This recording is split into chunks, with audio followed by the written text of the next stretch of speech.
Hello दोस्तों, इस video में हम लोग यूपी ट्रिपल जो जूनियर असिस्टेंट का आप लोगों का एग्जामिनेशन लगा है। तो जो जनवरी 2025 में आप लोगों का एग्जामिनेशन होता है जिसमें 60 प्लस ये जो कि पद थे।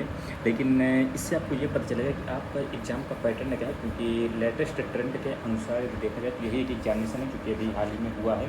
ठीक है, तो आपको काफ़ी ज़्यादा हेल्प है जो कि इससे मिलेगी, तो आप ज़रूर इसे देखिएगा और इससे आपको अंदाज़ा मिलेगा कि आपको कैसे क्या जीके को पढ़ना है या हिंदी को पढ़ना है, कैसे डेप्थ में क्वेश्चन पूछे जा रहे हैं। जीके के लेवल भाई साहब बहुत ही ज़्यादा बढ़ गया है। एक सेकंड, जीके का जो लेवल है ना वो भाई साहब बहुत ही अच्छा स्टैंडर्ड जो है इसको बहुत हाई हो गया है। तो इसलिए आप इस वीडियो को अच्छे से देखिएगा, आप अंदाज़ा लगा पाएंगे कि आपके क्वेश्चन किस लेवल के आ रहे हैं। इसके पहले मैंने पिछली वीडियो में हिंदी और रीजनिंग का जो है 55 तक जो है मैंने यहाँ पर करा दिया है, तो आप उसे भी देख सकते हैं कि हिंदी और रीजनिंग का लेवल कैसा था। ठीक है, तो 56 नंबर क्वेश्चन की बात करें, हरित गृह प्रभाव के लिए मुख्य रूप से जिम्मेदार गैस कौन सी है। तो देखिए ये सभी गैसें हैं जो कि जिम्मेदार हैं, लेकिन मुख्य रूप से बात करें तो कार्बन डाइऑक्साइड है, ये चीज़ आपको ध्यान देना है। ठीक है, इसके बाद देखिए अगला क्वेश्चन है, एमनेस्टी इंटरनेशनल का मुख्यालय कहाँ पर है। तो ध्यान दीजिएगा, एमनेस्टी इंटरनेशनल का मुख्यालय जो है ये लंदन में, ये चीज़ आपको ध्यान देना है। और इसे भारत में बैन भी है जो कर दिया गया है। और एमनेस्टी इंटरनेशनल को है जो कि क्या कहते हैं 1977 में नोबेल पीस प्राइज़ भी है जो कि मिला था, ये चीज़ भी आपको ध्यान देना है। 58 नंबर क्वेश्चन क्या है, इतिहास के निम्नलिखित ऐतिहासिक स्रोतों पर विचार कर रहे हैं। तो यहाँ पर देखिए गुप्त इतिहास यानी गुप्त काल के बारे में जानकारी देने के लिए कौन कौन से लेख हैं जो कि महत्वपूर्ण हैं, जिनका में योगदान है। देखिए इलाहाबाद स्तंभ शिलालेख ये भी है, कालिदास की रचनाएँ भी हैं, और विशाख दत्त की मुद्रा राक्षस भी है, और राजशेखर की काव्य मीमांसा भी है। यानी ये सभी कथन सही है, ये चीज़ आपको ध्यान देना है। अगला क्वेश्चन है 59, एक भारतीय एथलीट जिसे लोकप्रिय रूप से पॉकेट डायनेमो नाम से जाना जाता है। तो ये खसाबा दादा साहब जाधव जी हैं, ये चीज़ आपको ध्यान देना है। इसके बाद क्या है, राष्ट्रीय सौर ऊर्जा संस्थान का मुख्यालय कहाँ पर, तो गुरुग्राम में है। और गुरुग्राम में ही इंटरनेशनल सोलर अलायंस का मुख्यालय भी है, जो कि 2015 में भारत और फ्रांस के द्वारा स्टार्ट किया गया था, ये चीज़ आपको ध्यान देना है। अगला है सरिस्का टाइगर रिजर्व कहाँ पर स्थित, तो राजस्थान में है। ठीक है, पंजाब में कोई भी टाइगर वो क्या कहते हैं नेशनल पार्क नहीं है, ये चीज़ आपको ध्यान देना है। ठीक है, और इसके बाद देखिए कोशिकाओं की खोज किसने की है। तो देखिए 62 का जो है सही आंसर आपका क्या हो जाएगा, 62 का जो सही आंसर रॉबर्ट हुक हो जाएगा। क्या हो जाएगा, रॉबर्ट हुक। इन्होंने है जो कि कोशिकाओं की खोज की थी, ये चीज़ आपको ध्यान देना है। और इनके जो ऑप्शन भी हैं इन्हें भी जरूर ध्यान दीजिएगा, और इनको भी देखिएगा इन्होंने किन किन चीज़ों के लिए खोज की है। ठीक है, मैं आपको अगली वीडियो में इन सब चीज़ें कराऊंगा। ठीक है, जो इंपॉर्टेंट चीज़ें उन्हें हम जरूर देखेंगे। इसके बाद देखिए ये देख सकते हैं लेवल भाई सब, ये आपका PCS लेवल क्वेश्चन है। आप लोगों ने RO या PCS का पेपर दिया होगा तो उसमें ऐसे क्वेश्चन पूछे जाते हैं, लेकिन भाई साहब यूपी ट्रिपल एस भी अब कम नहीं है। यूपी ट्रिपल एस वो नहीं रहा जो लिविल करता था। भाई साहब उसे फुल इज्जत चाहिए UPSC के बराबर। वो अलग बात है कि वो रिजल्ट भी जल्दी देता है, ज्वाइनिंग जल्दी नहीं देता, वो अलग बात है भाई साहब, लेकिन पेपर के लेवल बनाने में कोई कोताही नहीं, बिल्कुल टॉप लेवल पेपर है। फोकस प्लेट अब देखिए यहाँ पर आपको ऑप्शन से जाना है। देखिए फिलीपीन प्लेट कहाँ होगी, दक्षिण अमेरिका में तो है नहीं है, मध्य अमेरिका में भी नहीं है, एशिया और प्रशांत के मध्य, तो D का थर्ड हो जाएगा, D का थर्ड, ये खत्म। ठीक, इसके बाद देखिए फिलीपीन हो गया। अरेबियन प्लेट कहाँ होगी, ये देखिए अरब क्षेत्र में जाएगी, तो C का 4 आप लगा सकते हैं, क्योंकि सऊदी अरब का भूभाग है। C का 4 देखिए ये दोनों में ठीक है। तो लेकिन देखिए C वाला कैंसिल हो जाएगा, तो ऑप्शन नंबर B इसका सही आंसर निकल आएगा। तो A का सेकंड हो जाएगा, B का फर्स्ट हो जाएगा। कोकस प्लेट मध्य अमेरिका और प्रशांत प्लेट के मध्य में है, और कोकस नजका प्लेट जो है ये दक्षिण अमेरिका और प्रशांत प्लेट के मध्य में है। ठीक, तिरसठ के बाद क्या है 64, सातवाहन वंश के बारे में निम्नलिखित कथनों पर विचार करना है। सिमुक इस वंश के संस्थापक थे, बिल्कुल सही है। इनकी राजधानी प्रतिष्ठान थी, ये भी सही है। इस वंश के 7वें राजा जो हाल हैं, इन्होंने संस्कृत भाषा में गाथा सप्तशती है जो कि लिखी, ये बिल्कुल गलत बात है। यहाँ पर 1 और 2 सही हो जाएगा, क्योंकि ये 7वें नहीं बल्कि 5वें राजा थे, ये चीज़ आपको जो है ध्यान देना। देख सकते हैं कितने डीप क्वेश्चन पूछ रहे हैं, ये भी लेवल भाई साहब बहुत ही अच्छा है। ठीक है, ऐसे क्वेश्चन आप जब तक अंदर तक नहीं पढ़ेंगे चीज़ों को, जब तक आप नहीं कर सकते हैं कि लूसेंट से वन लाइनर क्वेश्चन से आप इन्हें नहीं, वन लाइनर डाटा पढ़कर आप इन्हें नहीं सॉल्व कर सकते हैं। ठीक है, एफेंटासिया जो है इसके बारे में विचार करना है। यह मानसिक दृश्य चित्र बनाने में असमर्थता है, सही बात है। इसे पहली बार 1880 के दशक में फ्रांसिस गैल्टर ने देखा था, ये भी सही। इस स्थिति वाले व्यक्ति जो होते हैं ये अपने दिमाग में चित्रों की कल्पना नहीं कर पाते, ये बिल्कुल सही। ऑप्शन नंबर D यहाँ पर सही हो जाएगा, सभी कथन सही है। ठीक है, इसके बाद है जलियांवाला बाग हत्याकांड 1919 में हुआ था। ठीक है, काफ़ी सिंपल है। और 1913 को आपको पता होगा गदर पार्टी का गठन होता है। ठीक है, 1929 में आपका साइमन कमीशन भारत आ चुका होता है। ठीक, इसके बाद क्या है, वायुमंडल की वह परत जिसमें ऊंचाई बढ़ने के साथ तापमान कम होने लगता है, तो ऊंचाई बढ़ने के साथ कहाँ है भैया, जहाँ तापमान कम होने लगता है, तो ये है आपका मध्यमंडल। ठीक है, सबसे पहले देखिए स्ट्रेटोस्फीयर आता है, फिर आपका ट्रोपोस्फीयर आता है। ठीक है, ये चीज़ आपको ध्यान देना है। पहले आपका ट्रोपो है, क्षोभ मंडल। ठीक है, ट्रोपोस्फीयर पहले आता है, फिर आपका स्ट्रेटो जहाँ संताप मंडल, और इसी में ही संताप मंडल में ही है जो कि आपकी ओजोन गैस भी पाई जाती है। अगला है रामसर स्थल, जो तवा जलाशय। देखिए रामसर स्थल से भी क्वेश्चन आए, मध्य प्रदेश में है। ठीक है, रामसर 1971 में ईरान में बैठक होती है रामसर नामक स्थान पर ही, जहाँ पर इसे स्टार्ट किया जाता है। ठीक है, निम्नलिखित में से कौन सी हर्षवर्धन द्वारा लिखित नहीं है, तो कौन सी नहीं है भैया, रत्नावली, प्रियदर्शिका, नागानंद, ये सब तो हैं यहाँ पर, लेकिन जो ये कादम्बरी है ये इनकी लिखित नहीं, बाकी रत्नावली, प्रियदर्शिका, नागानंद इनके द्वारा ही है जो कि लिखी गई है। और ये जो कादम्बरी है इसे किसने लिखा है, तो ये बाण भट्ट ने है जो कि लिखा है, ये चीज़ आपको ध्यान देना है। 70 नंबर क्या है, एंटी सीरम एक सीरम है जिसमें क्या होता है, ये एंटीबॉडी है, चीज़ लीजिएगा। ग्लोबल फ्रेट समिट 2024 कहाँ इसकी शुरुआत होती है भाई साहब, तो 71 का जो सही आंसर क्या हो जाएगा, ऑप्शन नंबर सी, ये दुबई में होती है, चीज़ ध्यान दीजिएगा। अगला है राष्ट्रीय गणित दिवस कब मनाया जाए, तो देखिए 72 का जो सही आंसर क्या हो जाएगा, ये 22 दिसंबर हो जाएगा। गणित का जो नोबेल प्राइज़ किसे कहते हैं, ये एबेल पुरस्कार है। ठीक है, एबेल अवार्ड, इसे ही हम गणित का नोबेल पुरस्कार भी है जो कि कहते हैं, ये चीज़ जो है आपको ध्यान देना है। और ये राष्ट्रीय गणित दिवस श्री रामानुजन जी जो थे, श्रीनिवास रामानुजन जी, महान गणितज्ञ, उन्हीं की याद में जो कि मनाया जाता है। G20 शिखर सम्मेलन 2024 का कहाँ हुआ, तो ब्राज़ील के रियो डी जनेरियो में। और ये 2023 का कहाँ हुआ था, तो ये इंडिया में हुआ था, ये चीज़ आपको ध्यान देना है। अगला क्या है, चैट जीपीटी किसके स्वामित्व में है, तो ओपन एआई के स्वामित्व में है, काफ़ी सिंपल है। गंगा सागर मेले का आयोजन निम्नलिखित में से किस राज्य से संबंधित, गंगा सागर नाम देख के अगर यहाँ पर राजस्थान अभी ऑप्शन दे दिया जाएगा तो आप राजस्थान लगाएंगे, लेकिन राजस्थान गलत है, इसका सही आंसर पश्चिम बंगाल होगा।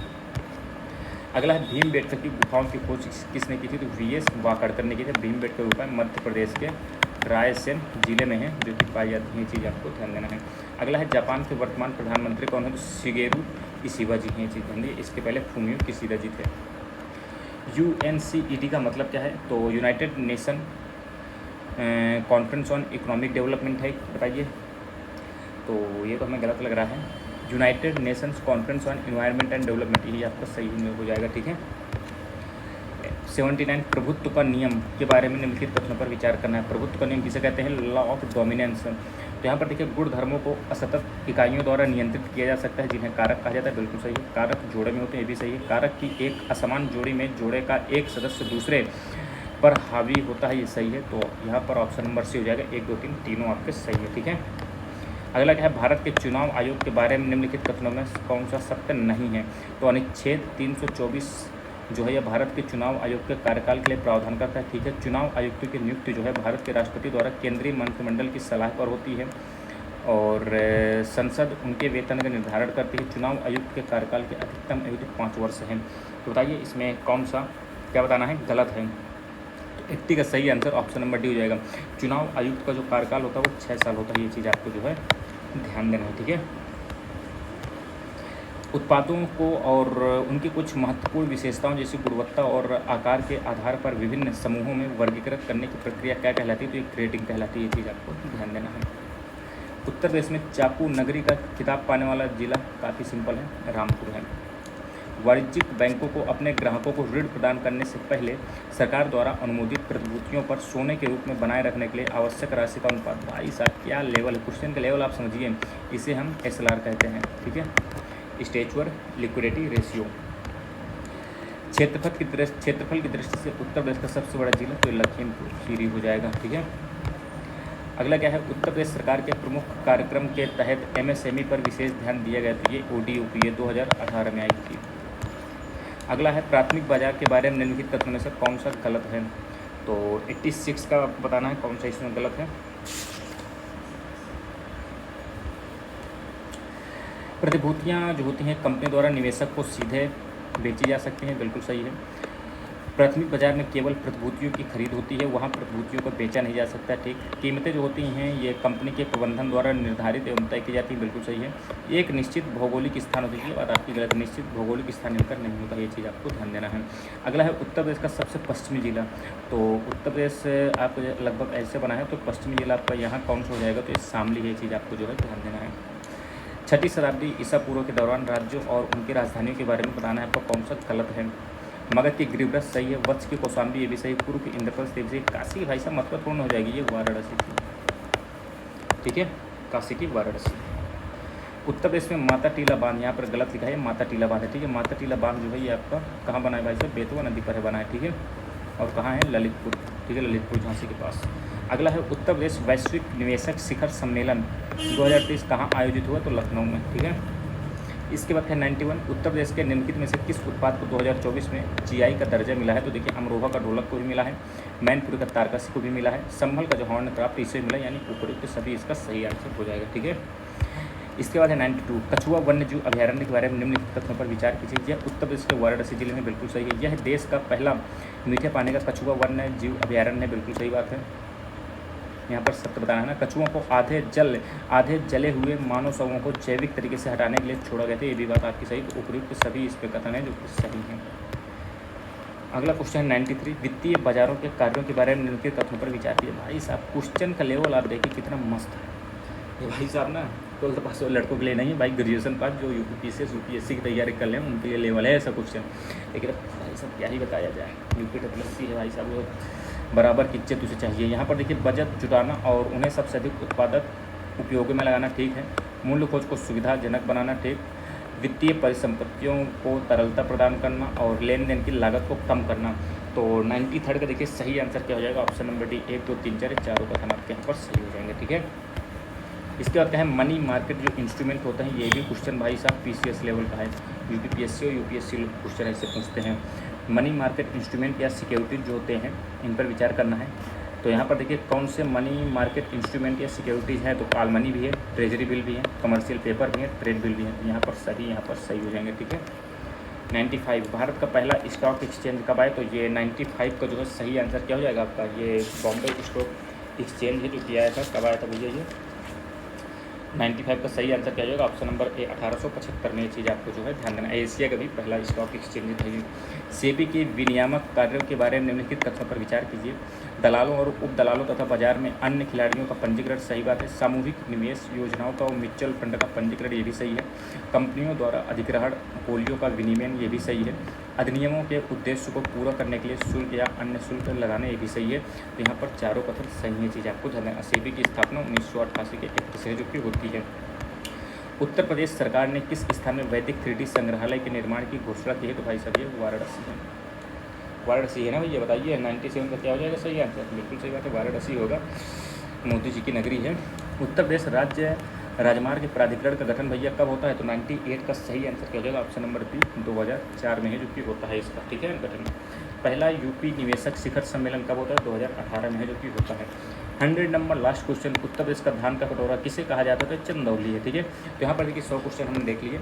तो देखिए यहाँ पर सबसे अच्छा लेवल जीके है, जीके बहुत खतरनाक है। अगर आपको यूपी डब्ल्यूएससी के लेवल के अनुसार बात करें और वो भी आप इसका एग्जाम दे रहे हैं 12th पास को, उस अनुसार से अगर देखा जाए भाई सब जीके के लेवल बहुत ही बेहतरीन है। आपको जीके में बहुत मेहनत करनी पड़ेगी। इसके बाद बात करें, देखिए कंप्यूटर भी इसमें है, लेकिन अब आने वाले पेपर जो होगा ना उसमें कंप्यूटर भी, तो कंप्यूटर लेवल भी आपको ध्यान देना, कंप्यूटर भी अच्छी लेवल की आ रही है, ठीक। रीजनिंग की बात करें तो रीजनिंग तो नॉर्मल ही है, 2-4 क्वेश्चन नहीं कहते हैं इधर उधर हो जाए, नहीं रीजनिंग आप आराम से कर सकते हैं, सही है। इसके बाद देखिए हिंदी के लेवल भी भाई साहब अच्छा है। इसमें जो रचनाएं वगैरह पूछ रहा है ना वो काफ़ी ज़्यादा घुस के पूछ रहा है, जो अननोन लोग तो उनके बारे में ज़्यादा पूछ रहा है, फंसाने वाले क्वेश्चन ज़बरदस्ती के, तो इसमें भी आपको मेहनत करनी पड़ेगी। तो यहाँ पर देखिए हमने 2 वीडियो के माध्यम से पूरा एनालिसिस कर लिया है। आपके क्या इस पर विचार हैं जरूर बताइए कमेंट बॉक्स में। अगली वीडियो से हम लोग प्रैक्टिस भी करने का प्रयास करेंगे, ठीक है।